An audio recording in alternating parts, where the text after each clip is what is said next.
Can the Minister... I will do, yeah. I commend the Honourable Lady for calling this debate, but also the work she's doing through the APPG. I just would say this, and I say to the Minister as well, that today we are seeing more people being diagnosed with dementia and dying more than they do with other conditions, such as heart disease and cancer. So why is it? Why does she think it is that we're not investing more resources into research and support for people that suffer from this terrible condition? The Honourable Member is absolutely right. There is less money going into research. In terms of why there isn't more done about it, I think you really need to direct that question to the Minister. I think I've set out all the evidence that says it should be a priority. It should be a priority for the families and individuals affected, but it should be a priority for our society and reflect also how we organise our care system, given that predominantly the people within the care system are those that are living with a diagnosis. I will. So, my constituency in the London Borough of Havering, second highest number of older people in the whole of Greater London. So at the moment it takes over 16 weeks for the diagnosis, the average of 16 weeks for the diagnosis to be revealed. But of course, the longer people wait, the more damaging, the quicker the diagnosis, the better. It's so important that we reduce the length of time that people have to wait to know the condition that they're suffering from. And so I fully support the Honourable Lady in urging the government to make this a greater priority.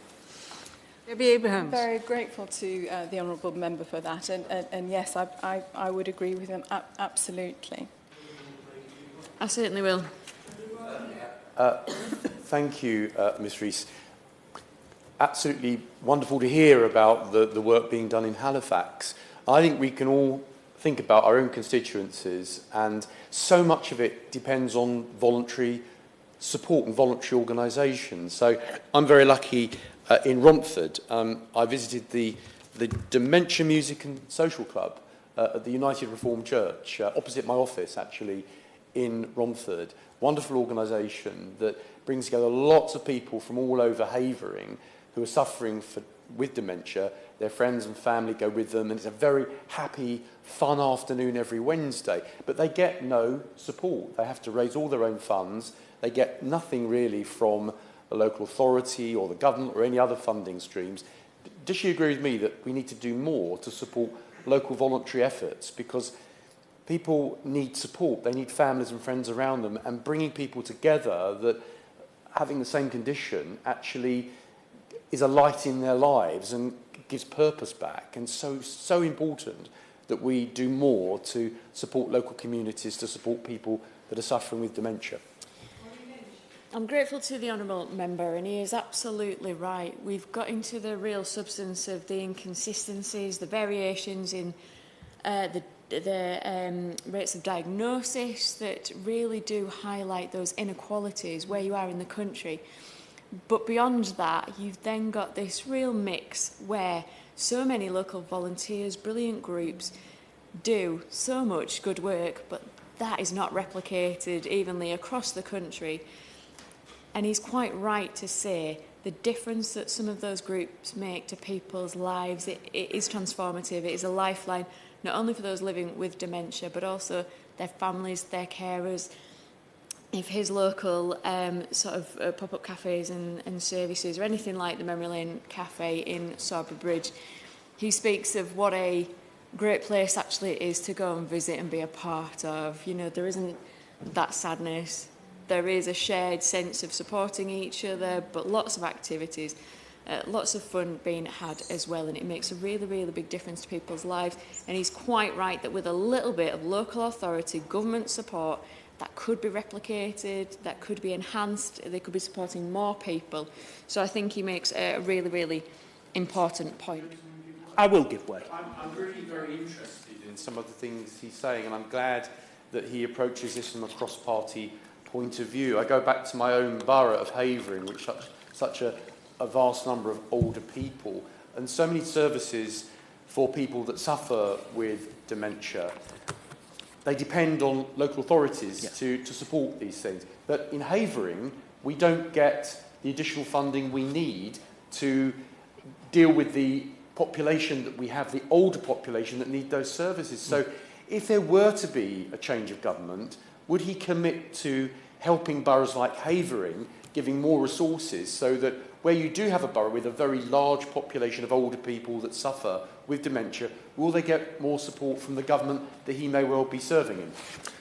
Well, I would certainly hope and expect so, because, look, the way that we are going to deal with the National Care Service, we're not going to create a big monolithic organisation to rival the NHS as some kind of super organisation employing lots of people. The National Care Service will be about the centre setting out a clear national direction of how we deal with the challenges of social care, what the pay terms, conditions of the workforce should be, and what the outcomes should be for people drawing on social care services. And that strong centre then means we set out the what. The how has to be determined locally, because what works in Oldham won't work in Romford. There will be best practice that is done in Oldham that will transfer over and can be upscaled to Halifax or to Lewis or to Romford. And that is also a job of the centre, to promote that best practice, what works, and to encourage other authorities to do that. But the challenge, the funding challenges, require an integrated approach. And I saw that firsthand, how it could work in my own local authority, because for a very small period of time, unpicked by the latest round of structural changes, but Tameside Council was also the clinical commissioning group for Tameside and Glossop.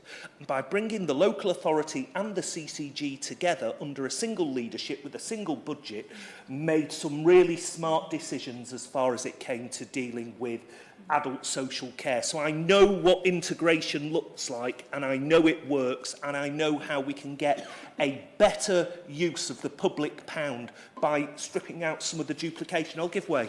Just a very small point of clarification. I'm very pleased by what he's saying, and there should be, common cause over this issue. But does he agree with me that the important thing is that the funding follows the individual, that it shouldn't matter which part of the country you live, or if you're on that side of the boundary of a borough? I mean, my borough is within Greater London, and we get very poor funding because all the money goes into the centre for all sorts of areas of local services. And the Essex County Council is just up the road, so we always get called. So can he assure me that any policies he may bring forward, the money will go directly for the needs of the individual, rather than one person on one side of the boundary getting the funding, a mile down the road they don't get the support they need? And that's why we need to have a strong national framework with an expectation that these services are delivered to the required outcomes with very strong targets across the whole of England. Look, I get the nuance between local government finance and the interrelationship with adult social care and NHS budgets. And we've got to be smarter at working around all of this. As a former Shadow Secretary of State for Communities and Local Government, I realise, Miss Rees, this is not a debate on local government finance, but the two are interrelated. And I do take on board the Honourable Gentleman's point. Oh, of course, I will. You live in, that what if your borough is on the edge of a region, so Havering is on the edge of Greater London, down the road is Essex. Now, we'd actually rather be Essex, to be honest, but we are stuck where we are. So does that also include being able to work with authorities which are beyond the boundaries of the region that we're in? Minister. Yeah, absolutely. I mean, ICBs should be looking at the care in their local population. And if there is an issue between regions and borders, they should be having those informal conversations, even if it's with a neighbouring ICB in a region, to try and join up those dots. That's why they're called integrated care boards. It's to integrate health and social care, but also integrate geography and any kind of logistical, local authority boundaries too. if that is something that's a significant issue across the kind of Essex boroughs border, we're very happy to meet with local MPs to discuss that, because it is about joining up those dots and getting that better connected care. And that's really how it's good local relationships that can improve local services.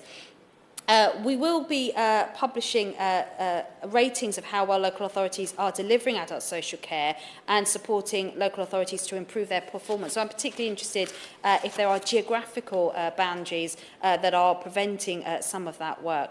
Carers assessment for any unpaid carer. I will give way. I'm so grateful for the Minister giving way again. And I mentioned earlier the Dementia Music and Social Club, which is based in Romford. They meet at the United Reformed Church. As I mentioned earlier, they do a magnificent job. I hope she would commend the work they do. But they struggle because there isn't any direct funding for them. Now, would the government consider having some kind of community chest to support local groups that are organised by volunteers and families of those who are suffering with dementia, so they can have some funding for special events, for day trips out, for social activities, because that's so important, making the lives of those that are suffering with dementia so much better and bringing families and local people together to make sure that they have the best possible life with the condition they're living with. Minister.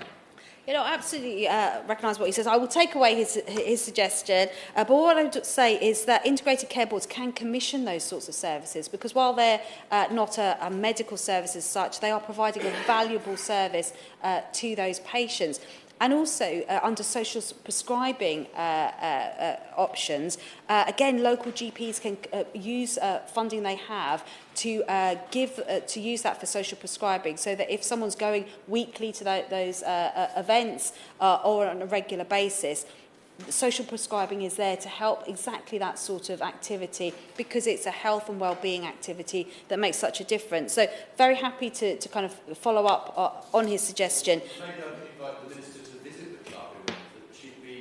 Very welcome, and she could see how effective a local group is in providing that community support. Yeah, no, absolutely. I'm very happy to take him up on his offer. But it's important to remind people that there are some funding avenues available, and they're not always used. And things like social prescribing has got some funding attached to it. And I think it's important that we remember that as well, because it needs to be sustainable pots of funding. We often give grants out as government, and they're one-off grants which make a big difference, but they don't always lead to sustainable funding routes. Members and give us details of funding streams that are available, so we can disseminate that information to groups in my constituency and other members who would benefit from that. Minister. Yes, absolutely. I'm very happy to take that away as an action point.